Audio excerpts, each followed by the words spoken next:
Hi guys, it's Little Jericho here. I just wanted to do a video, uh, nothing too long, um, and I wanted to talk about some conspiracy topics that interest me. Um, and one of those that I want to discuss today is uh, I, is crazy, pretty much.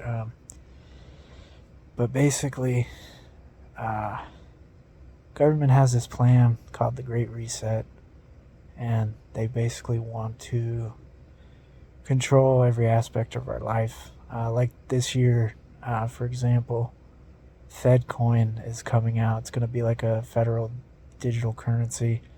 They're not going to force you to take it at first, but there's going to be people who are going to sign up for sure. And then that's basically um, how they. And the crazy thing about it, it's actually really smart, is that, okay, you say, I hate the government. I don't know, you're just hanging out with your friends and you say, hey, I hate the government.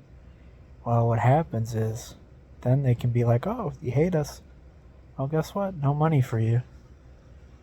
And then that's going to be the start. And then eventually they're going to force everybody. They're going to be like, okay, well, if you want to buy groceries or pay your bills, yada, yada, yada, you're going to have to get, a federal bank account, basically. And it's going to be digital. I'm assuming. I don't know if credit cards and thing will still be a thing. I think what their goal is to basically get everything digital.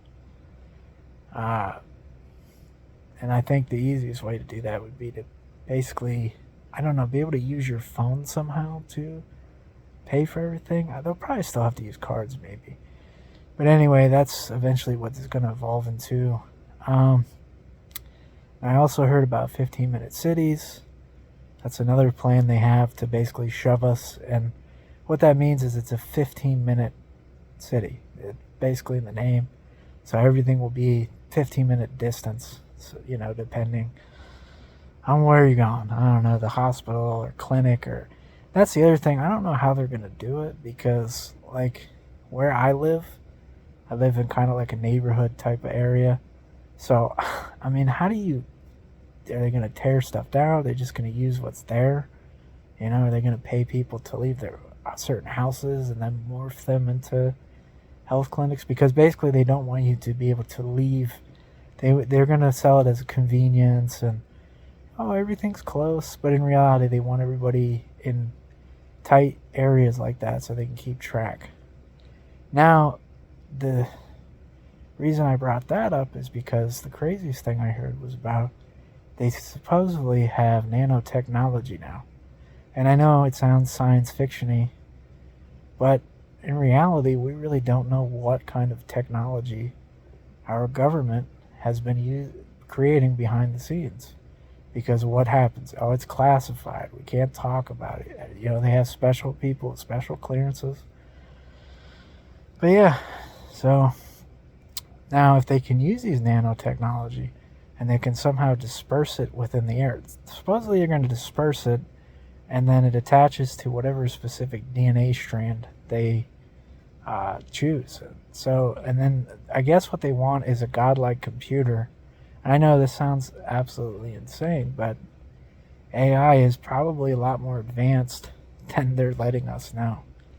But anyway, this computer will literally be able to track everything you do. Every person. See, these nanites will basically map your body, and it will basically, they can put an avatar at whatever node they're looking at until basically you have a digital version of yourself. And what they want to do is implement AI into your mind, because what better way to control people than to literally, control your mind and your body. And think about this. This is something I really thought about, and it's scary. What if you're consciously awake when they're doing this? So you're still consciously aware. You're in there still, but you're like a drone. So they could have you killing women, children, doing horrific things, and you're horrified, but there's literally nothing you can do with your own body, your own mind. So yeah, folks, literally, we're on the cusp of our government. And think about this. Hitler kind of wanted to do the same thing, but on a much smaller scale. So they're going to do what Hitler wanted to essentially achieve on a much larger scale. And it's so sad for all the people that gave their lives to stop a crazy madman like Hitler. And now the people in power are basically turning into him. It's just... I just think it's interesting, and I think it's also scary, If this shit turns out to be true, I really hope they fail in whatever nefarious plans they have, but I also think everybody should stay aware. I think the banks failing is a good sign. And here's another story. If you're kind of on the edge, you're like, no, I guess the government could be bad, but I don't think they are. Think about this. We're going to go back in time for a minute. The year is 2001. The day is September 10th, 2001. The Pentagon couldn't account for $2.3 trillion. And then what happened the next day? Oh, that's right. 9/11 happened. Twin Towers went down. Horrible stuff. And what else happened? The Pentagon got hit, correct? That's right. And guess what? The side with the computers that had all the intel on where that $2.3 trillion went, gone. And if you look at how the building was damaged, it does not look like a plane went through there. It looks like they blew that shit up. I think the government had the Twin Towers go down as a decoy, and not a decoy, but I think it was a U.S. staged plan. Because, come on, you can't account for $2.3 trillion, and then conveniently the computers go out? Coincidence? I think not. That's just kind of an example. Now, again, I don't have evidence to back this up. This is just from what I observed, using a little deductive reasoning and common sense. And that's what I've concluded. And they only put evident like a 5-second clip out. And you can barely make anything out, And just think about a plane crashing into something. That doesn't match up with what happened at the Pentagon. But anyway, I thought it was interesting and fun to talk about. Anyway, guys, this is Little Jericho. Thanks for tuning in for my first video. Appreciate you. Peace.